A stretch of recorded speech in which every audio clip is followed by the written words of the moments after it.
Une alerte au missile au Japon, un ordre d'évacuation erroné à Séoul. La confusion régnait ce matin après le lancement raté d'un satellite militaire par la Corée du Nord. L'engin s'est abîmé en mer cette nuit. Après les frappes de drones sur Moscou hier matin, la Russie accuse l'Ukraine de terrifier la population russe. Kiev qui a d'ailleurs démarré sa contre-offensive, mais pas dans une forme habituelle, pas de grande attaque sur le terrain, non. On va voir ça avec vous, Nicolas Tonev. La pression monte pour Moscou. Oui, à commencer par ces attaques sur Moscou, la zone de départ des petits drones utilisés reste incertaine. Sur une ville d'une superficie de plus de 2500 km², ils ne peuvent créer que peu de dégâts, d'autant que le système antiaérien qui protège la capitale russe est l'un des plus efficaces au monde.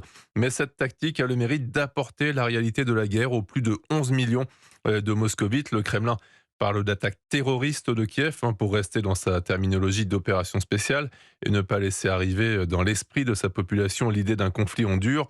Mais après les attaques en territoire russe sur les régions frontalières, il devient très difficile à Vladimir Poutine de soutenir que le pays vit en paix, au moins au sens juridique du terme.